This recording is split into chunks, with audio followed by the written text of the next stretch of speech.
Hello, hi. Hi Manjika, Hello, hi. how are you? Very good, thank you. I was a bit flustered when I was asked to come online slightly earlier, but it's all good. Okay. Uh, Before we want to introduce you to our audience, Sure. Manjit Kaur is a transition coach, ICF certified practitioner, and hypnotherapist specializing in personal growth and stress management. With over 2 decades in hospitality and ad technology, she blends coaching techniques with initiative guidance to help individuals embrace authenticity and navigate life transitions with confidence. That I, I think you may have got the wrong profile, dear. oh, I'm sorry, not sure if you have two Manjit calls in the forum. Actually, sorry for that. no, not to worry, not to worry. These things happen. It's all good. Yeah. I am actually an impact investor Okay, and an NLP practitioner and okay, an organizational excellence coach. And I have decades. I won't say exactly how many decades, then you'll know my age of experience in the corporate world. And now I'm an entrepreneur. And my passion in leadership development has been shaped and impacted very much by my background in positive psychology, organizational change management, organizational excellence initiatives, as well as leadership growth and human capital development. And so basically, that's my background and my yeah. profile. Sorry for that, No, Manjit. not to That worry, is not to great worry. background. You have done a great work, and No, the stage is yours. yeah, thank you. And I've already clicked on share my slides. Can you help me? Because I've already clicked on share my PDF. Ah, there it is. Yeah, now Yes. it is Yeah. presenting. Yeah, Yeah. I Great. Great. We understand. can dive in. We can dive in now. So, Yeah. hi, everyone. Happy Sunday. I'm speaking with you from Kuala Lumpur. I'm very privileged to be able to divide my time between Singapore, where I'm actually based. I'm Singaporean, and Kuala Lumpur. I have homes in both places.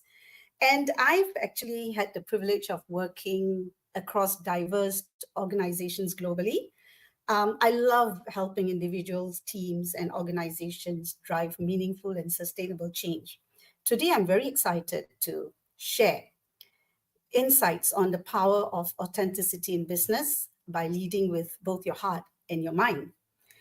Um, in a world that actually tends to prioritize strategy over sincerity, I firmly believe that authentic leadership is the way to go. It's not just a soft skill, it's a core competency, and actually, it's a catalyst for building trust and incentivizing innovation and long term growth. And by the end of this session, I hope that you'll be able to get some practical insights that you'll find useful. So let's dive in. So, leadership tends to be defined by the ability to incentivize, motivate, move teams, individuals, and teams towards common goals. When we look at leadership from the positive psychology lens, then it encompasses these five elements: the ability to operate from genuine sincerity, leading with honesty, transparency, fostering trust and psychological safety. I have a slide on psychological safety later, and we'll unpack that a little bit more.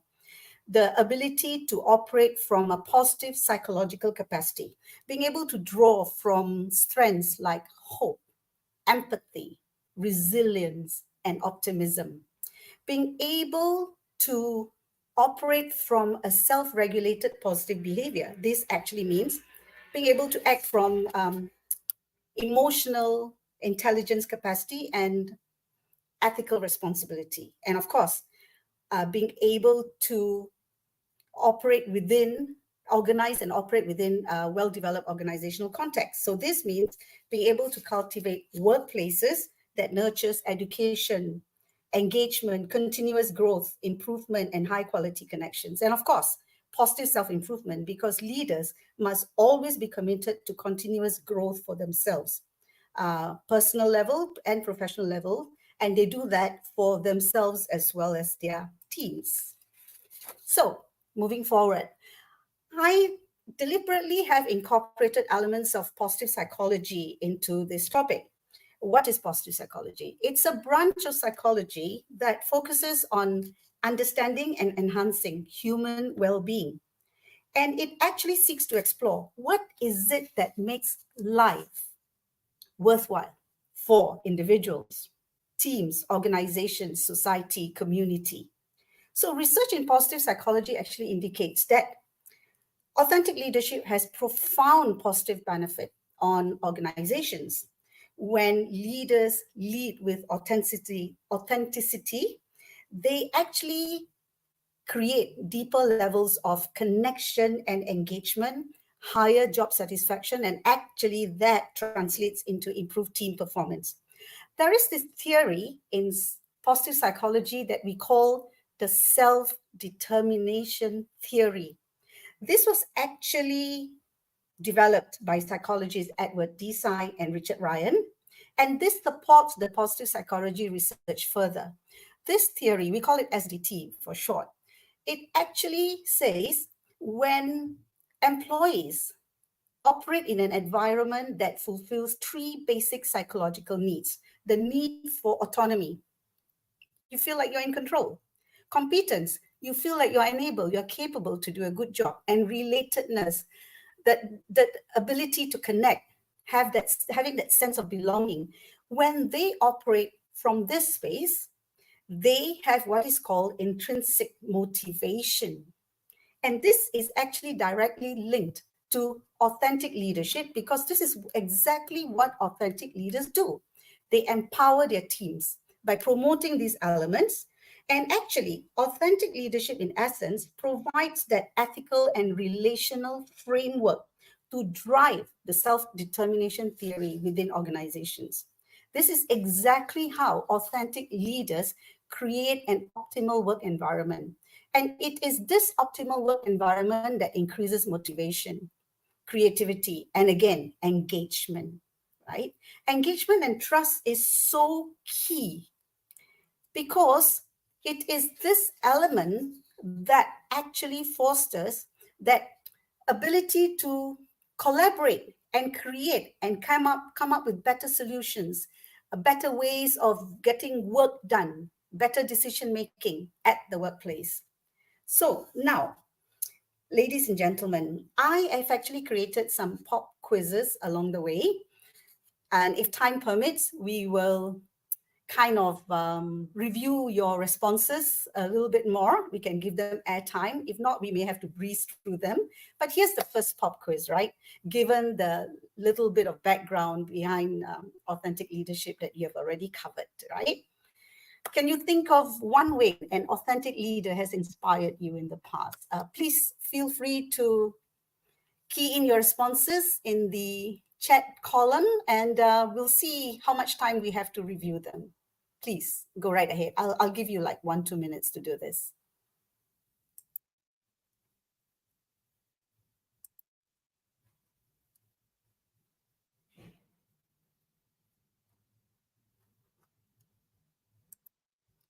Yeah. Your supply chain manager. Emily, so you have a, sorry, Emily, you were, oh, I thought you were responding to the question. Any responses? Or maybe you are an authentic leader and you have inspired your team along the way. Any particular way you have done this? We'll just move on and feel free to key in as we move along, yeah? So next slide. Now, here's the thing about authentic leadership. It requires this delicate balance between the heart and the mind. So when we talk about the heart, we are actually referring to emotional intelligence, that component of authentic leadership that helps build trust, psychological safety, and positive emotions. And then there is the mind, the component that takes care of strategic thinking. This ensures clarity, goal setting, right? And working towards organizational goals for long-term organizational success, right? So positive psychology actually emphasizes the balance between the EQ component as well as the strategic thinking component. And it is this balance in authentic leadership that actually galvanizes the leaders to be able to perform well for the organizations and yet allow their teams, both at individual and collective level, to thrive. Okay. And there is also this broaden and build theory that has been developed by positive psychology researcher Barbara Fredrickson. This theory actually says that when we experience positive emotions like joy, gratitude, love, curiosity, our minds actually broaden. And when our minds broaden, we are more open to new ideas, new possibilities, new collections, new connections, new ways of being. And then when we do that, we are better able to build resources, personal resources for ourselves that help us navigate challenges in the future. So authentic leadership and the broaden and build theory propagated by Fredrickson are actually deeply connected because both are concerned with the power of positive emotions, especially at the workplace, and the way we use positive emotions to foster growth. Yeah. And authentic leaderships actually create environments that broaden the employees' perspectives and help them build long-term personal and professional resources. So here's the next pop question. This is on a personal level. When making decisions, do you think you lead with your heart more or your mind? Or do you have a way to balance both? So we've got some responses for the earlier ones, and they are great. Good. Mind, strategic thinking, heart, mind, emotional. Great. So for some of you, it is the mind that takes precedence, and for some of you, it is the heart. But in this question actually talks about how you balance both. Any particular insights from anyone? Please feel free to share in the chat.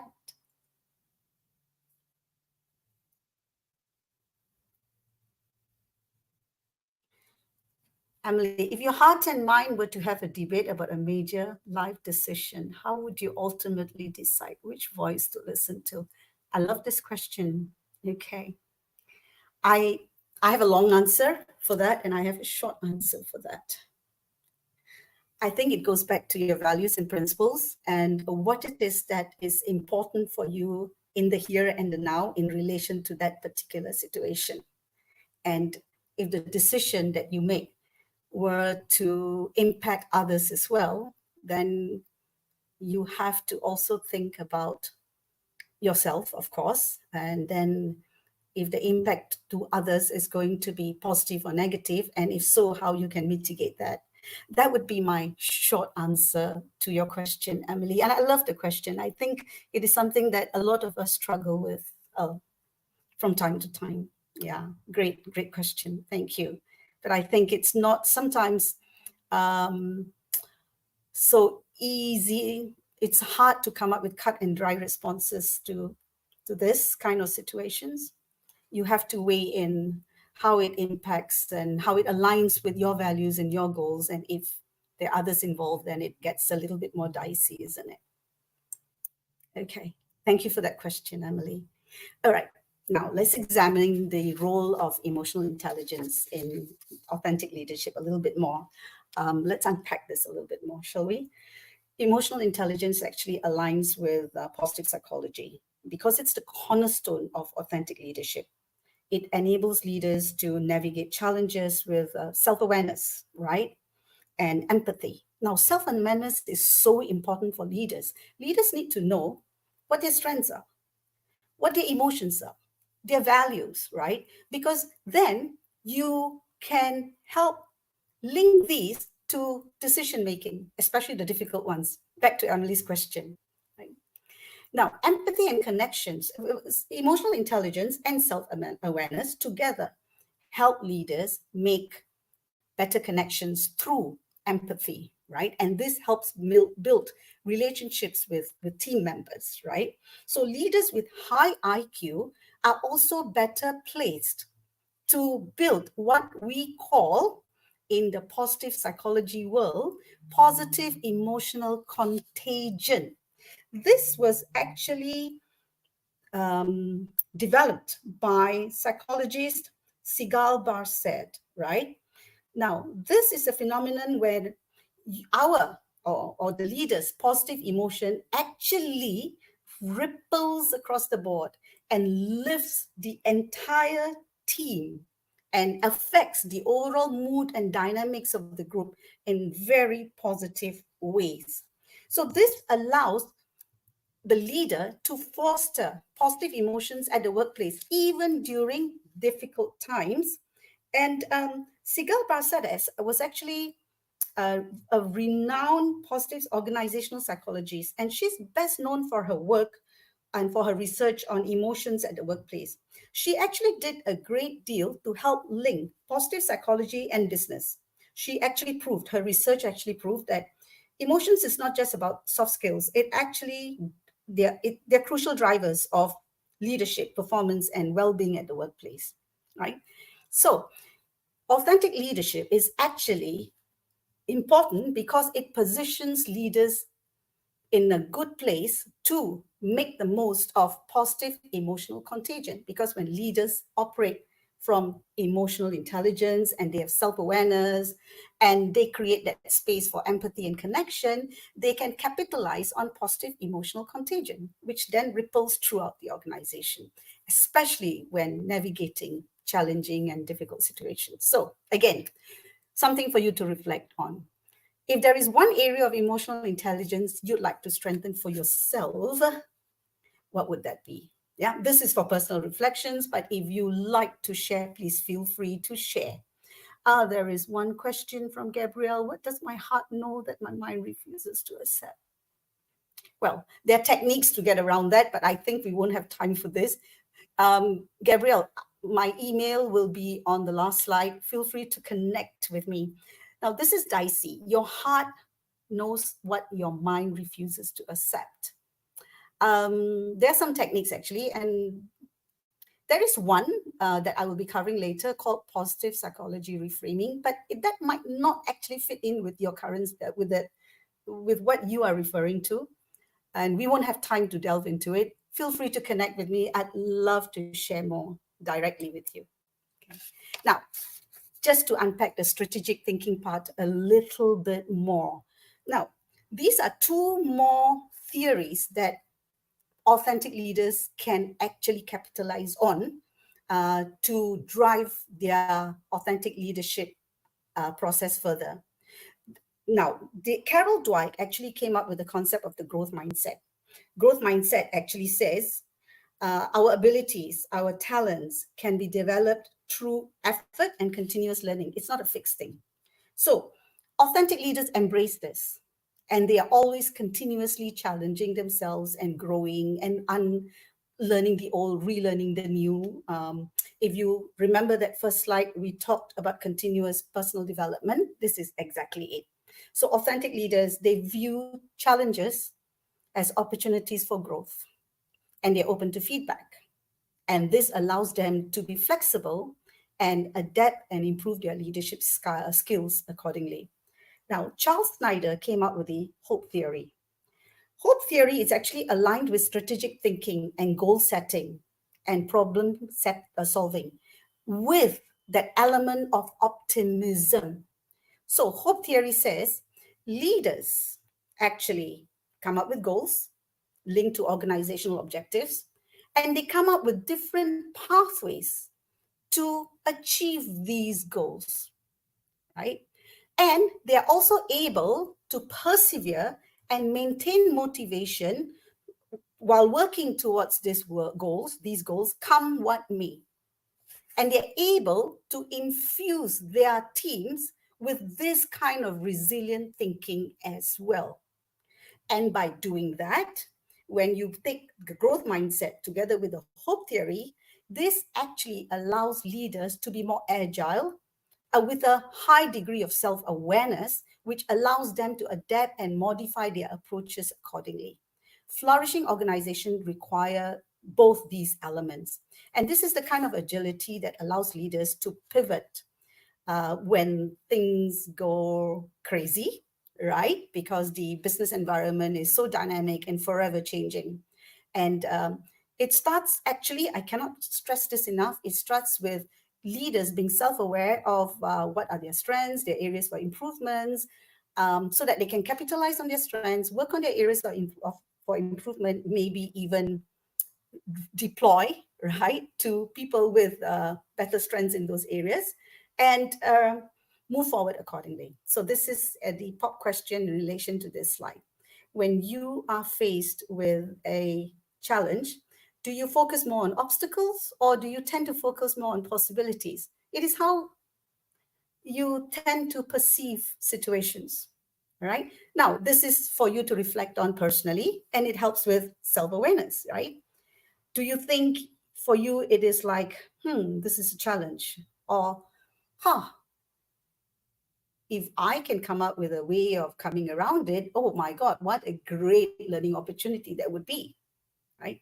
How do you tend to operate? Self-reflection. Okay. So now, let's unpack psychological safety a little bit more. I have actually referred to psychological safety a few times already. Now, psychological safety was actually coined by Amy Edmondson. She's a professor at Harvard Business School. And according to her, psychological safety is a workplace that allows employees to voice their ideas, concerns without fear of repercussions. Even if they make mistakes, they are not fearful of embarrassment or punishment. So in the context of authentic leadership, this is a very key factor to foster trust, open communication, and innovation. If people are afraid to fail, then that becomes a major barrier towards innovation, right? Right. So now, in order to create this psychological safe space, trust and vulnerability is important. It is trust and vulnerability that creates stronger connections. Now, for leaders, don't be afraid to be vulnerable. You're also human. And some leaders are scared to be vulnerable because they think it might be viewed as a sign of weakness. They don't see it as an opportunity to actually build deeper connections. And leaders must absolutely foster open communication and inclusiveness if they want to drive psychological safety at the workplace. This actually translates into higher team engagements. Again, because people are not fearful of innovating, of doing their best, even if it means from time to time they fail. So, how does your organization foster psychological safety? Feel free to share if you like. And if not something that you can reflect on, perhaps there's something more that your organization can do to build psychological safety for your team members at the workplace. Now, authentic leadership is all about purpose and values. It's actually deeply rooted in values, purpose, and higher sense of meaning. And Martin Seligman is actually considered to be like a pioneer or one of the founding fathers of positive psychology. He actually said meaning is a very important component of well-being on an individual level, as well as for effective leadership. So when leaders are able to connect meaning and a sense of purpose, that greater mission to work, right, and roles, not just for themselves, but for every one of their team members, they actually are able to galvanize and motivate their teams to act in unison towards organizational goals. And this kind of alignment is important because it actually not just inspires trust, it also inspires that single-minded focus, that sense of purpose that makes it easier for teams to work together and build that synergy you need to achieve organizational goals, right? And you'll find research has actually stated this: purpose-driven organizations actually outperform others because they go beyond just making money. They look at purpose and values and alignment of these to work in a way that sustains communities and builds actually continuous growth for the organization and society at large, right? And Simon Sinek, he's actually a motivational speaker, a leadership expert, and he is the author of the best-selling book, Start With Why.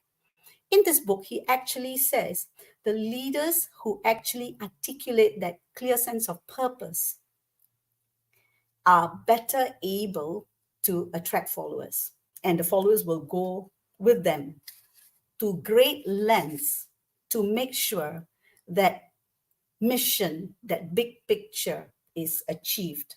So this is how organizations like Apple, say, succeed. They communicate a compelling why, and this resonates emotionally with their employees, their customers, and it fosters long-term loyalty. So if you had to describe your leadership purpose in one sentence, again, this is for you to reflect personal level. How would you describe your personal leadership level? And feel free to share if you like. Feel free to share if you wish. If not, it's not a problem, but it's still good to reflect. So again, it's about self-awareness, guys, right? Okay. Practical steps to becoming an authentic leader. Self-reflection is so, so important. I've said it before and I'll say it again. Leaders should be aware of their strengths, their values, and their potential growth areas. I am actually a fond proponent. I champion leaders doing what we call self-evaluation, self-assessment profiles. And one of my all-time favorite is the Values in Action Strengths Profile. You can go online and do the free one, or you can pay to get more in-depth reading of your strengths. It's really up to you. The free one is a good place to start. The tool actually looks at 24 strengths elements across 6 dimensions.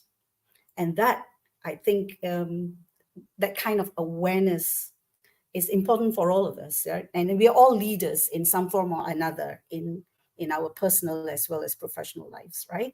It's also very important for leaders to practice positive reinforcement at work, acknowledge the good work that their team members engage in and put in, right?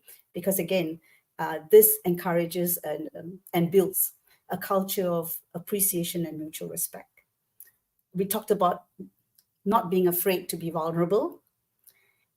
Leaders must not be afraid to be vulnerable. They must also be able to create that safe space for others to feel safe being vulnerable, right? Because this is how you build trust and encourage honesty. And it's actually vital for teamwork. The last but not least, lead with purpose and clarity. Define your why. Align your actions with a greater mission. So common barriers, fear of vulnerability, tops the list, right? Leaders actually think it makes them look weak.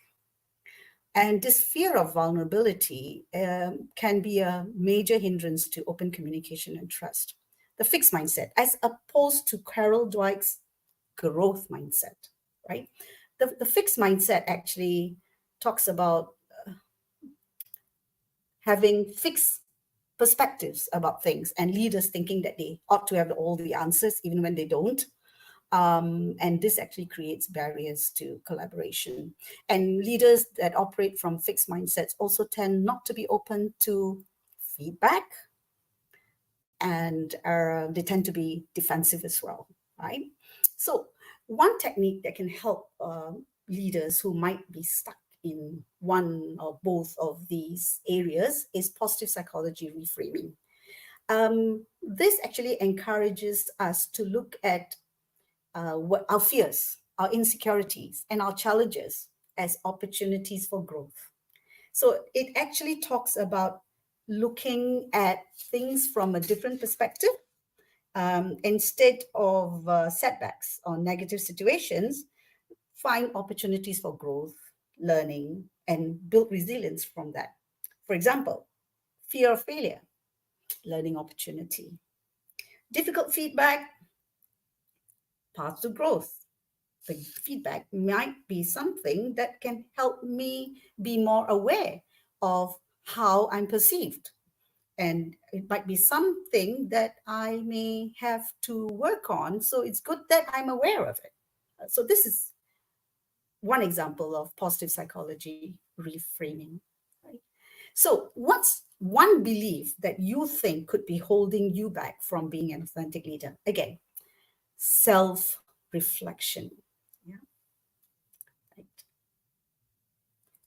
So I see more questions than responses, but let me see if I can quickly do justice to it.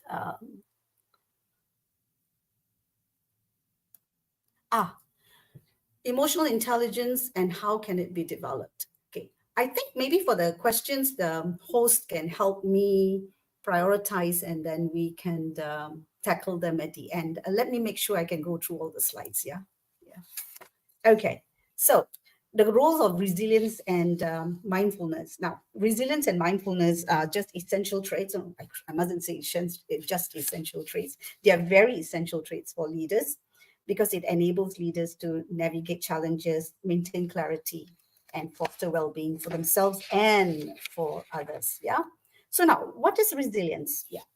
So psychologists Rivik and Chate came up with the definition of resilience in their book, The Resilience Factor.